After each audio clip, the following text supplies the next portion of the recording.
There are houses that creak because they are old. And then there are houses that breathe because they remember.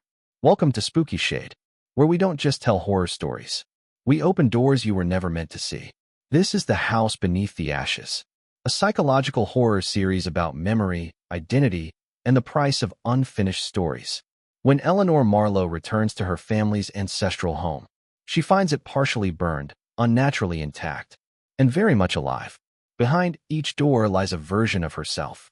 Each mirror, a draft of someone she could have been. And at the heart of it all, a house that writes people into being just to remember itself. So take a breath, turn down the lights, and listen closely.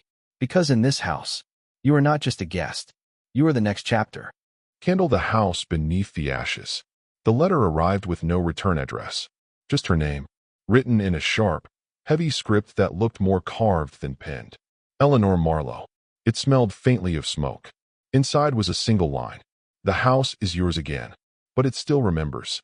Gee. Eleanor hadn't heard from her grandmother's solicitor in over a decade. Truth be told, she hadn't heard from anyone in Ember Hollow since the fire. She boarded a one-way flight to England that night. There was no ceremony in it.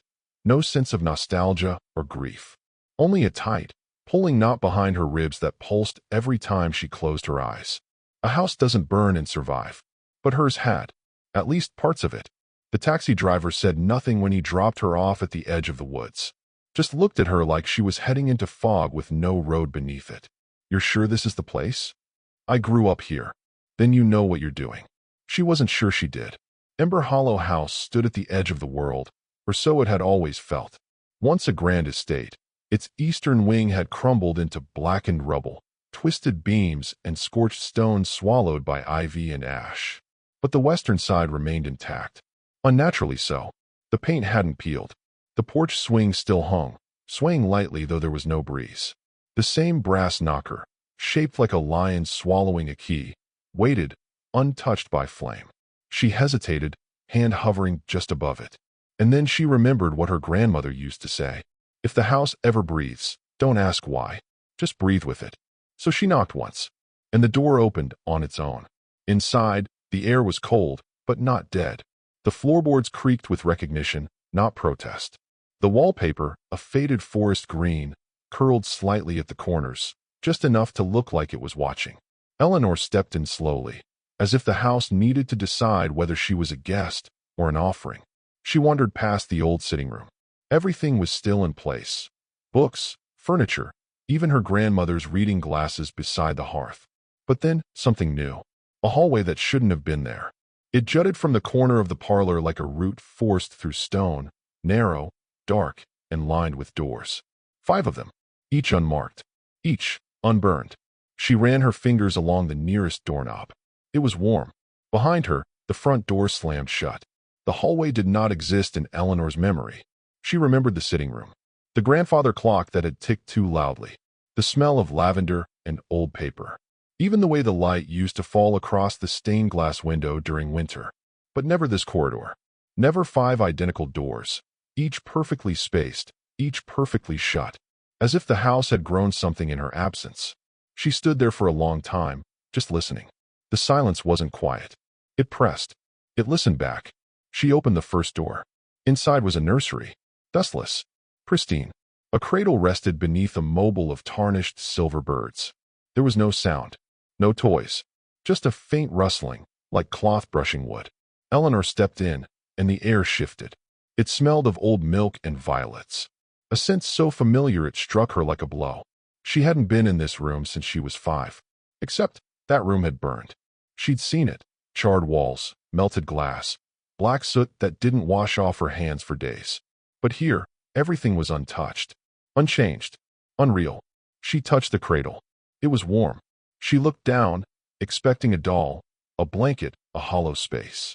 Instead, a single tooth, small, white, sitting in the middle of the sheet like it had been placed there on purpose. She stepped back slowly and closed the door without breathing. The second door led to a study.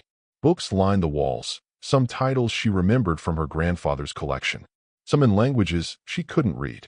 The desk was bare, except for a tape recorder. Cassette loaded. Paused. She pressed play. The tape clicked. Static. Then a voice. Her own. I don't think it wants to hurt me. I think it wants me to finish it. But I don't remember starting anything. Click. Rewind. Click. Play. Same voice. Same sentence. Over and over. Eleanor pulled the tape out and dropped it into the fireplace. There was no flame, but the tape melted anyway. She did not open the third or fourth doors. Not yet, because the fifth one was different. No draft beneath. No handle. Just a keyhole. And below it, burned into the wood, was a name. Marlowe. Not Eleanor. Not her grandmother. Just Marlowe. As if the house had its own way of remembering lineage. She bent down. The keyhole wasn't brass or iron. It was bone. Polished. Smooth. Pulsing. She pulled back sharply and stood, heart hammering. The corridor had changed. Now there were mirrors between each door. Long, thin, tall as the ceiling. And in each mirror, her reflection wasn't alone. A second figure, barely visible, standing behind her in perfect stillness. No face. No light on it. Just shape. And in the center mirror, the figure's hand rested on her shoulder. She turned. Nothing.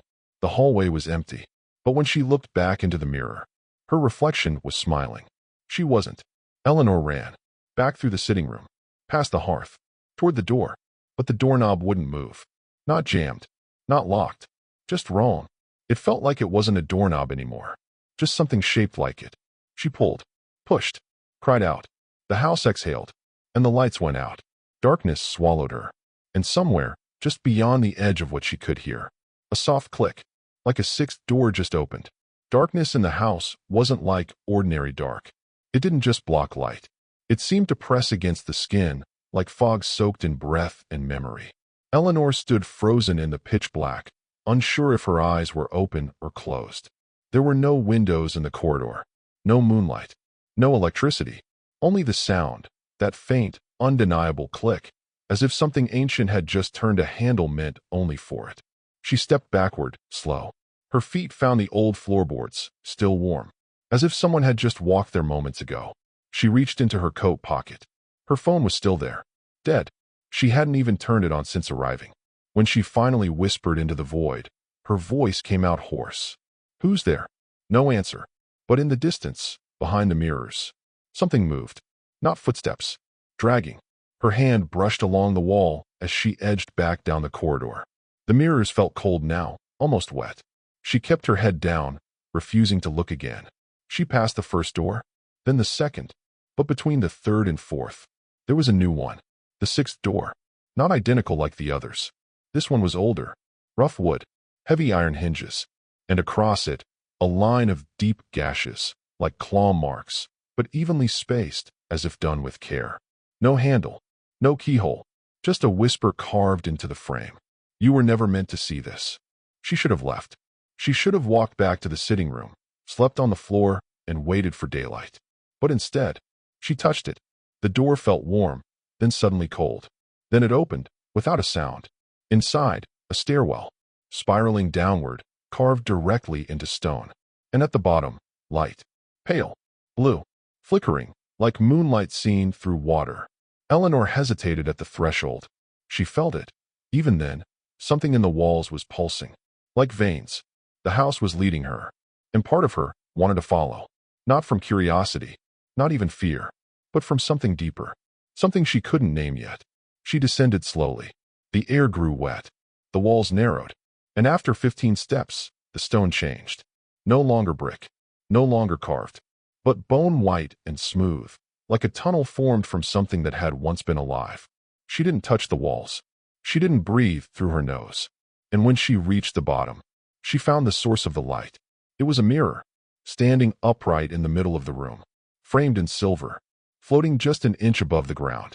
No reflection, just movement, as if it were a window into somewhere else. Or someone. She stepped closer, and the mirror responded. It rippled, once, then settled, and inside, she saw a child, sitting in the nursery, humming, a tiny tooth in her hand. Eleanor whispered, "That's not possible." The child turned to look at her, and smiled with her face. Eleanor stumbled backward, knocking into the wall. The mirror didn't crack, but her voice did. "That's not me. That's not me." But the reflection kept smiling, and slowly, behind the child, a door opened in the mirror. From its darkness, Something stepped in. Not visible, but wrong. The mirror shook once. And then, the reflection raised a hand. Not to wave, but to press against the glass from inside. A tiny voice, distant, inside her own skull. Let me in. The lights above her began to hum. The stone beneath her trembled. And from somewhere upstairs, a voice called down the stairwell. But it wasn't a voice she knew. Not human. Not quite language. But it said only one word. Marlowe. Eleanor ran. She didn't know how she got back up the stairs. She didn't remember touching the walls, or passing the sixth door, or crossing the mirrored corridor again. She just remembered the way the mirror child smiled. And that voice, inside her skull, not outside it. Let me in. When she reached the sitting room, she gasped for air. The fire was still dead, the room still dim. But the grandfather clock had started ticking again. Slow, heavy, like it was counting down, not up. She turned a circle, half expecting the mirrors to have followed her. But everything was as she left it, except one thing. The fireplace mantel. There was a picture frame. She hadn't noticed it before. It was a photo she had never seen, though she knew it instantly. A girl, 6 or 7, smiling in a sunlit garden, holding a silver hand mirror. Her. But she wasn't smiling. Not really. Her face, magnified beneath the dusty glass, had that same off quality. Like the muscles had been taught to smile. Like something behind her eyes was waiting to move. And there, barely visible in the corner of the photo, was a shadow. Not cast by the sun, but by something standing behind the hedge. She took the frame off the mantel. And beneath it, carved into the wood. Forgetting is a choice. She backed away, shaking her head. This isn't real. This isn't mine. The house didn't respond. But the clock chimed once, deep, hollow, metallic. And then the walls groaned. From upstairs, something shifted. Not like footsteps. More like furniture dragging itself across floorboards. One long scrape. Then silence. Then again. Eleanor swallowed hard. The staircase stood open. Nothing blocked her. But her chest clenched with the kind of dread that said, if you go up there, you won't be the one who comes back down. Still, she climbed. Step by step. The upstairs hallway was colder. Airless. As if the house had stopped circulating breath here long ago. The wallpaper was different. Newer, somehow. Paler green. Fresher. Like the upstairs hadn't been touched by the fire. Or like the fire had happened somewhere else entirely. The last door on the right was open. Just slightly. She approached and pushed it open with one finger. It was her old bedroom. Exactly as she remembered it. Down to the floral curtains and the crack in the dresser mirror. But something was wrong with the window. There was no glass. Only ash. A thick, undisturbed wall of ash in place of the sky.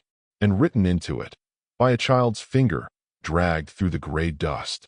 You never left. Eleanor stepped back. The floorboard groaned beneath her heel. And that's when she saw it. On her bed. A stuffed rabbit. One eye missing. One arm torn. It had burned. She remembered watching it burn when she was 8, screaming for it, reaching for it through smoke while her grandmother held her back. Yet here it was, sitting perfectly in place, still warm, as if it had just been placed there. She picked it up with shaking hands. And on the underside, written in marker, to Ellie, from Ellie. The hallway behind her creaked. She turned slowly. A figure stood at the end of the hall, too far to see clearly, but still, too still, and in the silence between heartbeats. It raised its hand, and aimed to knock. Once, twice, 3 times. Not at any door, but at her. The figure at the end of the hall didn't move. It only stood there, hand still raised, as if it had knocked on her skin and was waiting to be let in. Eleanor clutched the stuffed rabbit tighter. Her legs refused to move, but her mind did. This isn't real. It's the house. It's the house doing this. But even that thought felt foreign. Like she wasn't thinking it. Like she was remembering someone else's thoughts. The figure tilted its head, just a fraction, and vanished. Not into air, but into the wall. Melted, like breath on glass. Eleanor backed into the room and closed the door softly. The rabbit in her arms felt heavier now. Like it knew something. She dropped it on the floor and sat on the bed. The mattress creaked under her like a voice trying to form a word. For a moment, everything was still. Then she heard it. Faint. From somewhere below the floorboards. A music box. She knew the tune. Row, row, row your boat. Gently down the stream. Slowed. Warped. Like it had been playing for years without being rewound. The melody stopped halfway through. Then reversed. She stood and pressed her ear to the wall. No vibration. No mechanism. Just the faintest echo of her own voice.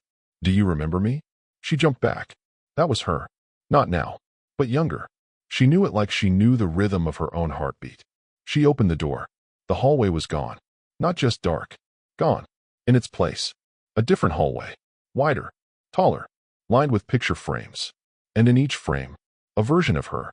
Different ages. Different clothes. Different eyes. Some smiling. Some crying.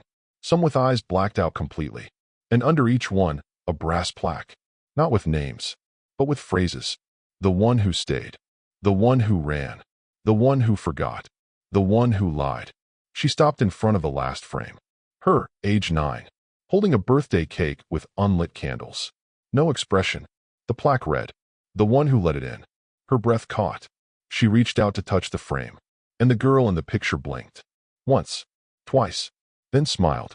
Eleanor stumbled backward, straight into someone. A hand caught her shoulder gently. Cold. Wrong. She spun around. Nobody there. But her shoulder still felt touched. And from behind her, a voice whispered in her ear. It's okay if you don't remember. The house does. She turned back to the gallery of versions. But the frames were now empty. Only the plaques remained. And the hallway was stretching, elongating, twisting, leading toward a door at the far end that hadn't been there before. Above it, etched in bone-white paint, Welcome home. The hallway had no end. Or perhaps it had too many. The further Eleanor walked, the more the walls tilted inward, like a throat narrowing around a breath it never meant to release. The door at the far end, Welcome home, didn't get closer. But the plaques on the walls did. More of them now. Brass. Smooth. Cold. Dozens. Maybe hundreds. No more pictures. Only words. The one who opened the mirror. The one who lied to the fire. The one who fed the ashes. The one who said yes. She didn't recognize any of them. Yet they all felt familiar. Like choices she had almost made. Lives she had nearly lived. When she reached the door at last, her breath had slowed. Not from exhaustion, but from sinking with the house. She could feel it now. The heartbeat beneath the floorboards. The pulse in the doorknob. The walls expanding and contracting like lungs. The house wasn't haunted. It was alive. And it had waited. Not for anyone. For her. She reached for the handle. But before she touched it, the brass turned black. Like it had been burned from the inside out. The door opened slowly. Inside, no room. No furniture. Only fog. Thick. Low. Rolling like memory. And in the center, a mirror. Tall. Unframed. Floating an inch above the ground. Just like the one in the basement. Except this one reflected her perfectly. No delay. No distortion. Except, she wasn't alone. A second Eleanor stood beside her. Same face. Same body. But older. Tired. Eyes shadowed with grief and understanding. This version of her stepped forward in the reflection. But not in the room. And she spoke. Mouth moving only in the mirror. You came back too soon. Eleanor whispered, What is this? The reflection frowned. A rehearsal. Then. Or maybe the final performance. The glass rippled. The reflection raised a hand. So did she. But only the mirror version's hand passed through. It touched Eleanor's chest. And suddenly, the room was gone. She stood in her grandmother's kitchen. Daylight streamed through lace curtains. Birdsong outside. The smell of rosemary and burnt toast. But it wasn't right. There was no sound. Not really. Only the idea of sound. And in the chair across from her sat her grandmother, wearing her old shawl, stirring tea that never rippled, and smiling. Ellie, she said gently. You're back. Eleanor trembled. Are you real? Her grandmother nodded once. As real as you were the first time. What do you mean? You've come back to the wrong memory. You skipped too far ahead. I don't understand. You will, when the house finishes building you. Eleanor blinked. What? You weren't born here, Ellie. You were written. The kitchen collapsed like paper in flame. And she was back, standing in the mirror room. Alone. Except not quite. The mirror now showed 100 versions of her. Each trapped in different rooms. Different eras. Different decisions. All watching her. All whispering. Finish it. Be the last. Give the house what it needs. And behind them, one final reflection. No face. No voice. Just a presence. Holding the brass key she'd never seen. And it mouthed one word. Marlowe. The mirrors were gone. The room was empty now, except for her. And the door. A new one. It hadn't been there before, not when the reflection spoke, not when the house whispered her name. It was black, wood, but wrong. No grain, no handle, just smooth, matte surface that absorbed every ounce of light. Etched into the center. Marlowe. Not the name, the designation. Eleanor didn't touch it. Not at first. She stood there and waited, for the air to shift, for the walls to breathe, for some final confirmation that this was the next step. But there was nothing. No hum, no breath, only stillness. Like the house was waiting for her this time. So she reached out, and the door melted, not opened, melted, like wax under judgment. Behind it, darkness, but not void, not absence. Something lived inside that dark, and it knew her. She stepped through. Immediately, the air changed. Thick, warm, smelling faintly of scorched linen and lemon soap. The smell of her grandmother's room, of the hallway at night, of the silence before something knocks. The chamber ahead was vast, not in size, in depth. It felt like she'd walked inside a thought the house had been holding back. In the center, a writing desk. Familiar, too familiar, because it was hers. From her childhood bedroom, the one that burned. The drawers were still locked, except the top one.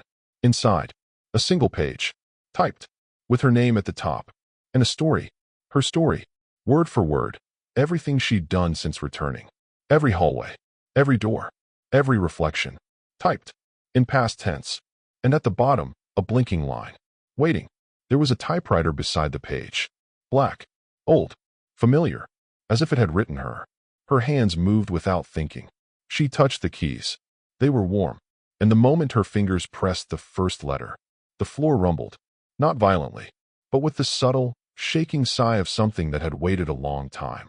The ceiling above faded, became glass, and beyond it, stars. Not sky, not atmosphere, just stars, watching, and in their cold, distant shimmer, she saw it. Dozens, no hundreds, of houses, just like this one. Some half-burned, some complete, some still growing, floating in nothing, each with a light in one window, each with a version of her. Typing. She pulled her hands back. The page finished itself. Automatically. The last line. She understands now. She is not the first. She is not the author. She is just the next. Behind her, a voice. Do you accept it? She turned. Her grandmother stood in the doorway. Only it wasn't her grandmother. It wore her face, her voice. But the eyes were not eyes. They were empty sockets, filled with moving words. Phrases in tiny script, crawling endlessly like ants. The figure stepped forward. Every house needs a name. Every memory needs a shape. You are both now. Eleanor whispered. What happens if I don't write? You vanish. And the house waits again. And if I do? The smile widened, too wide. You become the version that survives longest. Eleanor sat at the desk. She looked at the page, at the blinking cursor, and she typed the next line. She did not know if she was alive, but she was finally real. The typewriter clicked softly beneath her fingers. She had lost track of how many lines she'd written, not because they were too many, but because they were no longer hers. The words came from somewhere else, somewhere inside the walls, inside the desk, inside the story itself. She wasn't writing. She was translating. The hallway reformed behind her. The mirrors returned, this time reflecting nothing. A new door appeared, marked with a question only she could read. She stopped, looked down. There was no paper in the machine, only flesh, soft, warm, pulsing like skin stretched over memory. And the words she typed sank into it. Eleanor stood abruptly, the chair creaking like a spine under pressure. The room pulsed with the sound of unseen breathing. She turned, expecting the grandmother thing or another reflection. But instead, she was alone. Except, the pages she had written now floated in the air around her. Dozens of them, suspended like dust motes caught in candlelight. Each one whispering, each one showing her something different. Her, in other houses, other fires, other choices. In one, she left. In one, she never came. In one, she burned with it. And in one, she became the house itself. The pages fluttered like birds startled by truth. Then, one by one, they pressed themselves into the walls, into the floor, into the ceiling, until the entire room was no longer made of wood or stone, but of written memory. She touched a plank near the desk.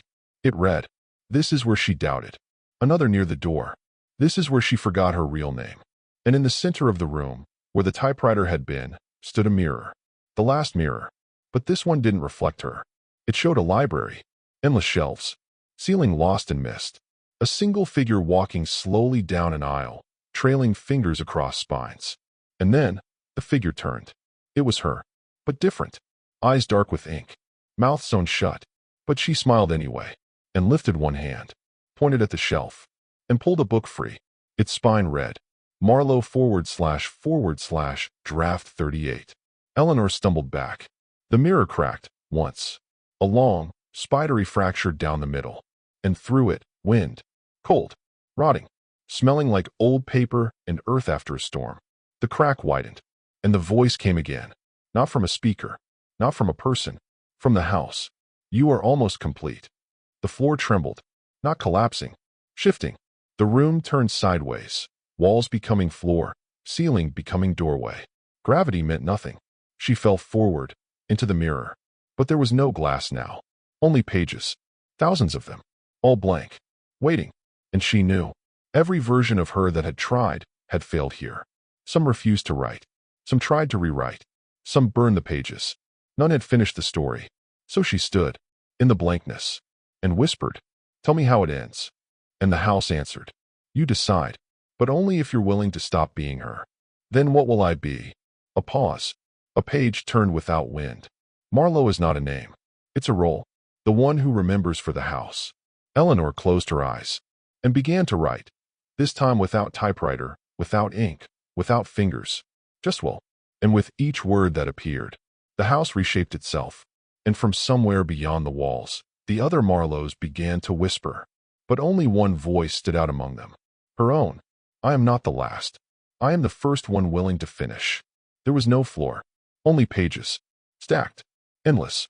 Breathing slightly beneath her feet. And no ceiling. Only darkness that flickered with sentences she hadn't written yet. Each time she blinked, a new line appeared in the air above her. She hesitated. Again. The house waited, patient as always. She thought this had an ending. Eleanor moved forward, barefoot on the living memory of the house. The pages whispered to her, some in her voice, some in her grandmother's. One, in a language she didn't understand, but somehow remembered. She came to a chair, the same one from the sitting room, now standing in the middle of nothing, surrounded by the quiet echo of every draft the house had ever tried to complete. On the seat, a single book, bound in black. No title. She opened it. Page 1 was blank. So was 2. And 3. But page 4 held a sentence. She has arrived too late to end it, but early enough to decide how it repeats. She turned the page. A mirror. Not a drawing. Not a photo. An actual mirror, embedded into the book. And in it, herself. But wearing the same empty expression she'd seen in every other version. Except this one. Was crying. A voice echoed. To finish a house, you must close its door. She looked up. Across the space, another version of herself stood. Older. Tired. Ink-stained hands.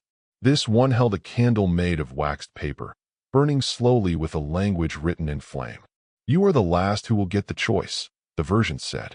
What choice? To be remembered as the story, or as the one who refused to be written. If I stop writing, you disappear, but so does the house. For good. And if I finish it, the candle guttered. Then it lives again, and waits for the next Marlowe to arrive. Eleanor stepped forward. The floor groaned. Not from age. From grief. The house was alive, yes, but not whole. It depended on its Marlowes. To keep remembering. To keep rewriting. To keep the fire burning, but never ending. She asked, not aloud, but into the walls. Is there a version where I am just me? No answer. Only a line, etched in the pages below her feet. The only version of you that matters is the one that says no. Eleanor looked at the book again. Blank page. Mirror. Then a pen appeared, suspended above the page. Made of bone, dripping with ink that smelled like smoke and rust. Her name appeared at the top of the page. Not Eleanor Marlowe. Just Marlowe / final draft. She took the pen. The book vibrated. And she began to write. The house wanted to survive. But she wanted to forget. So she gave it what no version before had dared. An ending it could not rewrite. The pages around her began to flutter violently. Walls of parchment tore themselves from the ground. The book in her hands caught fire, but the flames wrote instead of burned. Her voice whispered with 100 others now. Not all Marlowe. Some younger, some older. One that sounded like the house itself. And then, silence. The first silence since she entered. No breath, no memory, no echo. Only peace, only dark. The fire didn't burn her. It read her. Each flame that touched Eleanor's skin traced a sentence, rewriting not her body, but her place in the story. And when it was done, there was no smoke, no pain, just pages, falling from her like snow. Blank, pure, unafraid. She stood in the center of the house's mind. A hollow library built of forgetting. Walls of stories that would never be told. Shelves empty, finally at peace. The book lay open on the floor in front of her. It had stopped resisting. No new line appeared. No whisper from the walls. No instructions from the dark. Just that same blinking space, waiting for her final word. She knelt beside the book, picked up the pen, now cool and silent, and wrote the last line. She does not return. The ground trembled, not in fear, but release. Far above, the sky split open, not in thunder, in quiet, like a breath held for centuries finally exhaled. The mirrors shattered. The hallways curled in on themselves. The rooms folded like dead memories. And the voice of the house, once so vast and echoing, now came as a whisper. Small, human, almost grateful. Thank you. Eleanor stood. The book burned, this time for real. And the ashes rose, not down, curling into the air like moths given names for the first time. The door behind her, the first door, appeared. The real door. No carvings, no brass, just wood. Simple, true. She opened it. And beyond, light. Not a hallway, not a forest, not even the outside. Just light. She stepped through. Behind her, the house sighed. And collapsed. Not into ruin, but into silence. Forever. In a small corner of the world, far from cities and stories. A plot of land sits where a house once stood. There is nothing there now. No foundation. No bricks. No names. Only ash. And if you walk through it at dusk, just before the shadows vanish completely, you might hear a voice. Soft. Familiar. I was the one who ended the story. The end.